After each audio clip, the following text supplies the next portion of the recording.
The Elden Ring Shadows of the Erdtree DLC finally has a release date, and it'll be dropping into our laps very soon. Once again, we will be able to experience that addictive thrill of playing the game for the first time.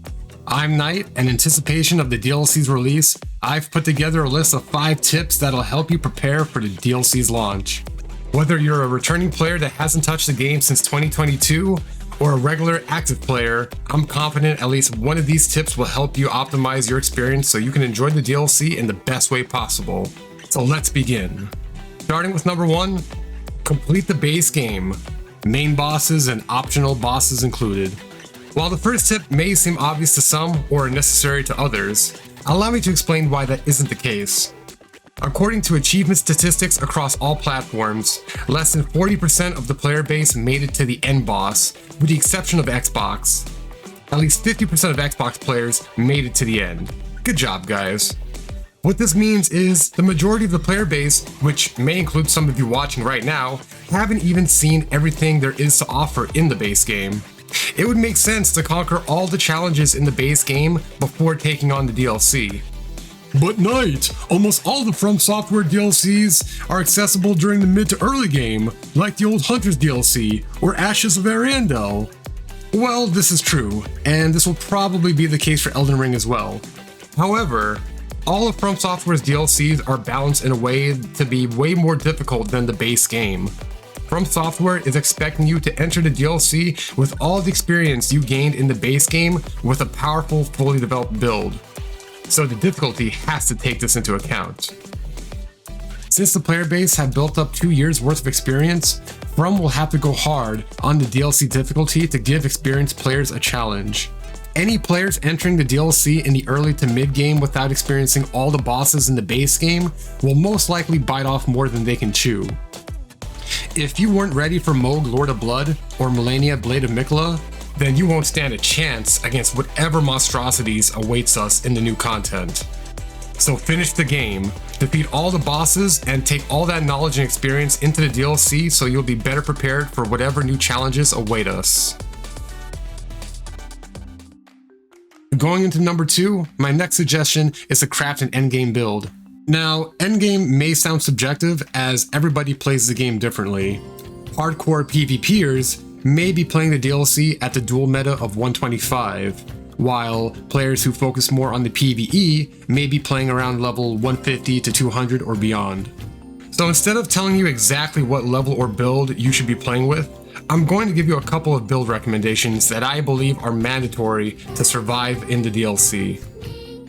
First off, and you've probably heard this one before as it's become a meme at this point, but level up Vigor all the way to the end of its soft cap, which should be level 60. In case you don't know what a soft or hard cap is, in the context of Souls games, a soft cap is when a specific stat reaches a level where subsequent level ups will start giving diminishing returns.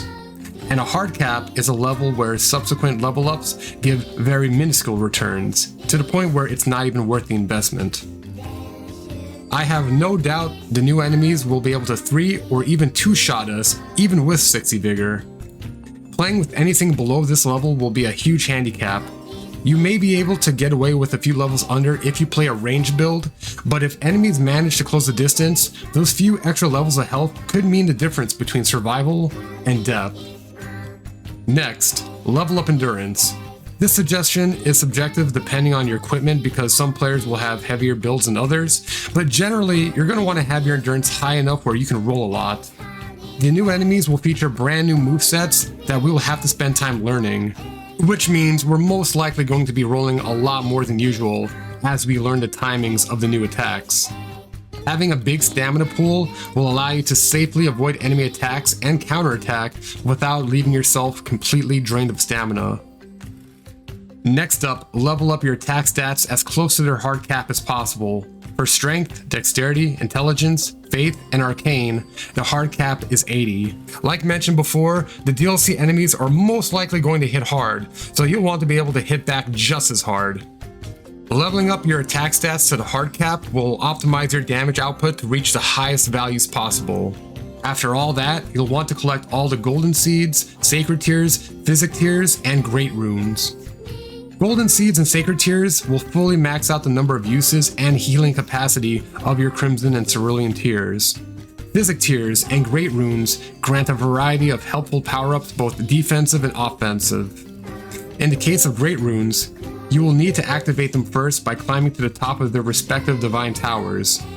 After consuming a rune arc, Great Runes will provide passive buffs that will greatly increase your chances of survival. For example, Morgoth's Great Rune will increase your health by 25%. Finally, fully upgrade your weapons and enhance them with powerful Ash of Wars. Plus 25 is the max for regular weapons, and plus 10 is the max for unique weapons. Going into the DLC with underleveled weapons will be a detrimental handicap to your character. There are dozens upon dozens of guides online showing where all of what I mentioned are on the map, so look them up and start collecting. We're now on to tip number 3, collect larval tears.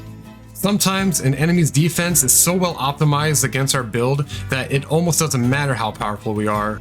For example, majority of Elden Ring's endgame bosses have very high holy defense, which means Faith builds struggled more against them than other builds.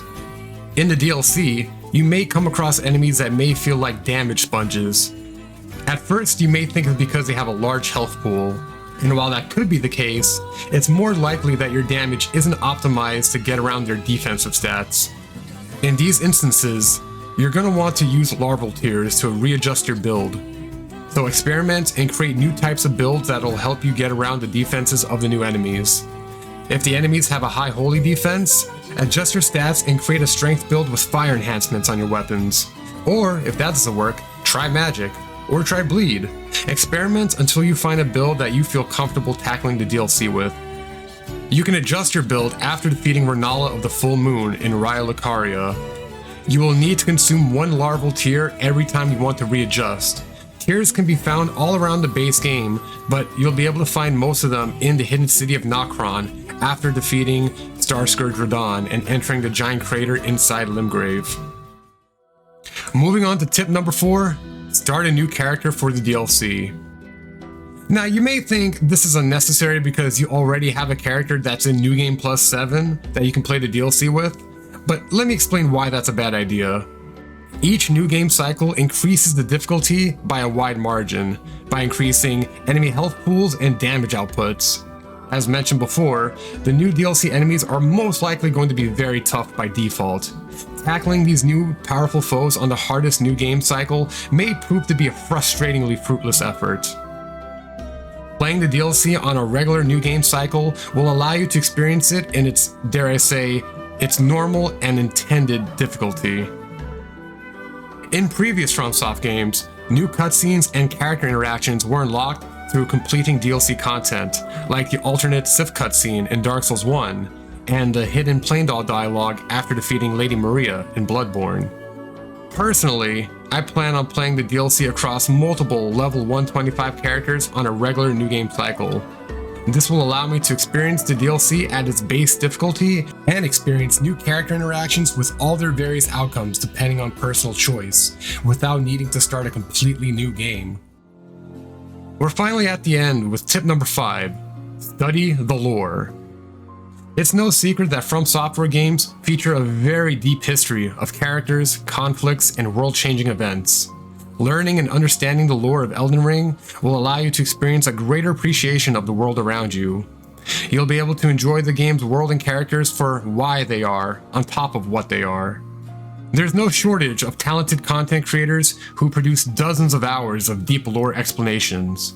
So throw on your headphones, search for your favorite lore tuber, and enjoy the story behind Elden Ring's world.